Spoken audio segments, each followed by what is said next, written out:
Bonjour à tous et bienvenue dans cette nouvelle vidéo. Je suis Fred, je suis photographe professionnel spécialisé dans le grand reportage pour la presse magazine. J'ai récemment écrit un article sur le blog Destination Reportage sur comment choisir un sac photo et un sac pour son matériel éventuellement vidéo, drone, etc. Et aujourd'hui, on va parler plus en détail d'un sac que j'utilise très fréquemment qui est ici, qui est le Tactical Rush 24 de la marque 5.11. Donc il y a un sac, comme vous le voyez, qui n'est pas un sac photo. Du coup, c'est pas un sac qu'on va voir dans un magasin de photos classique. C'est un sac militaire. Pourquoi j'utilise ça? Pour plusieurs raisons. Déjà parce que c'est un sac qui est résistant, qui est très solide. Avant d'éventrer un sac comme ça, il va falloir y aller. Et pour en avoir eu pas mal, je peux vous dire que c'est important d'avoir un sac qui n'est pas trop fragile.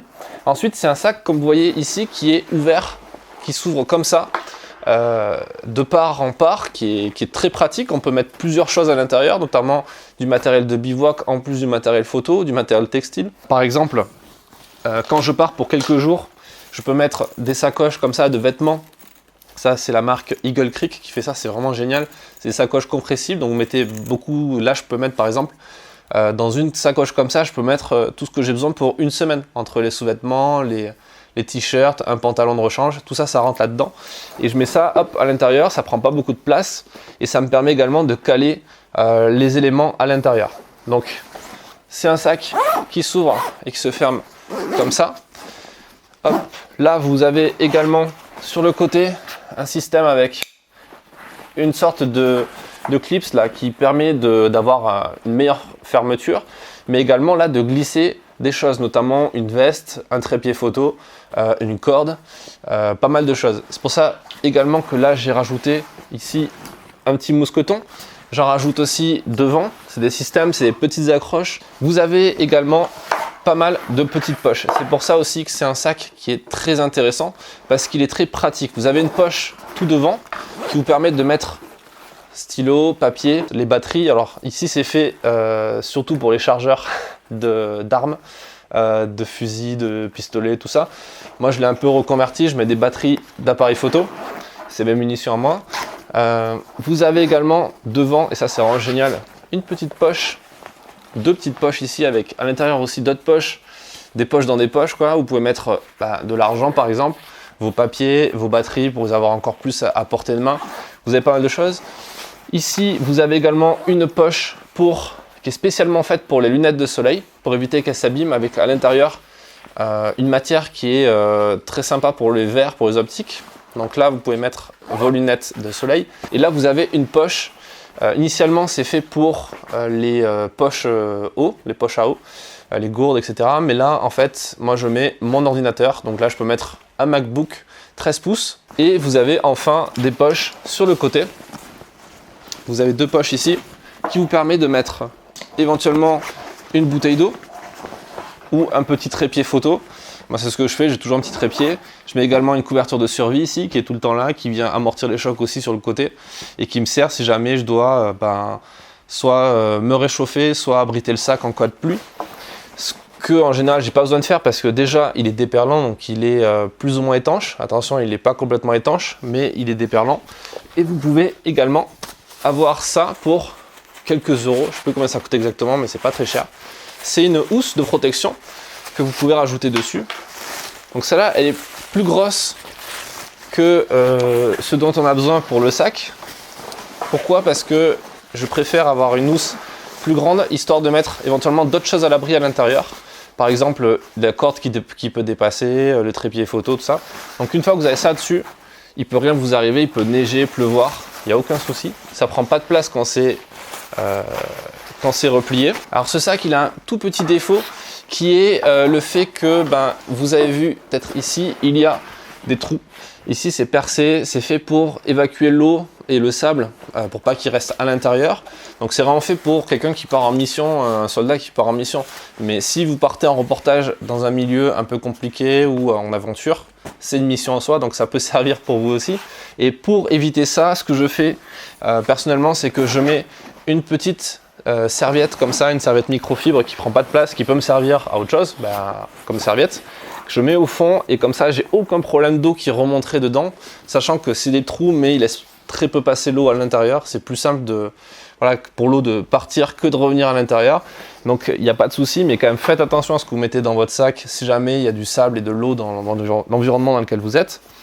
Et si vous partez dans un endroit où vous êtes peut-être embêté avec l'eau, si par exemple vous êtes sur un bateau avec des éclaboussures de vagues, etc., vous pouvez acheter ce genre de sacs qui sont des sacs complètement imperméables. Une fois que vous avez mis votre matériel, vous tournez comme ceci et vous pouvez hop, clipser.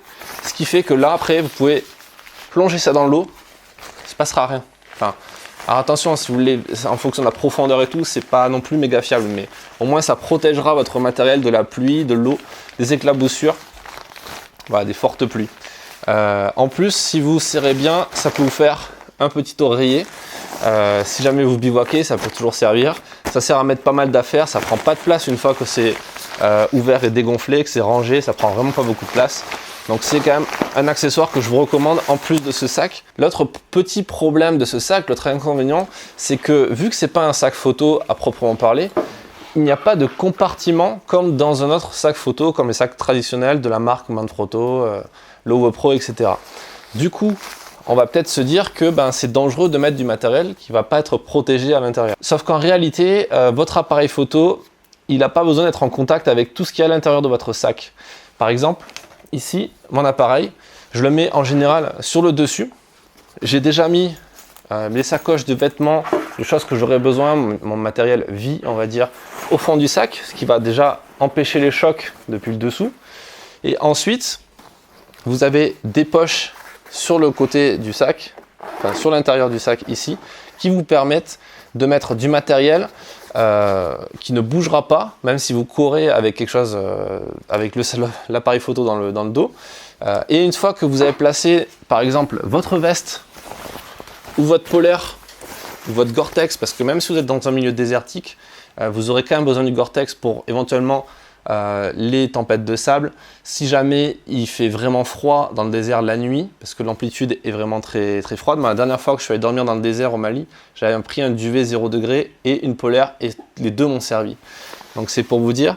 Et une fois que vous avez ces éléments-là dans le sac et que vous fermez, il n'y a aucun souci, ça fait comme un autre sac photo, sauf que vous n'avez pas effectivement les compartiments classiques. Ce sac, il existe en plusieurs versions. Vous avez 3 versions. 12, 24, and the 72. Or another way to think about this is a 3-day, a day, and a half-day backpack. Ce qui est bien aussi avec ce sac, c'est le ratio entre son volume et sa taille. C'est un sac qui fait à peu près 33 litres et du coup, on peut mettre beaucoup de choses à l'intérieur. Moi, je mets pas mal de choses. Et en même temps, qui n'est pas très grand, qui se remplit vite, mais qui n'est pas très grand. Et du coup, il passe largement en bagage cabine. Il n'y a aucun souci avec ça. Et le gros avantage qu'il a aussi, c'est que justement, c'est pas un sac photo. Donc du coup, il n'attire pas forcément la convoitise.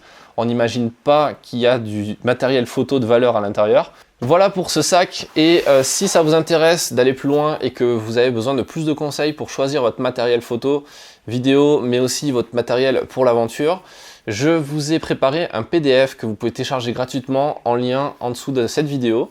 Et j'ai également préparé pour vous un code promo chez Terang, le magasin qui m'a fourni ce superbe sac et d'autres matériels aussi. Vous avez un code promo qui fonctionne sur tout leur site web que vous pouvez commander de partout dans le monde. Sinon, ils ont 3 boutiques en France, à Paris et à Toulouse. Quant à moi, je vous retrouve dans la prochaine vidéo sur la chaîne YouTube et sur le blog. Et je vous dis à bientôt. Ciao!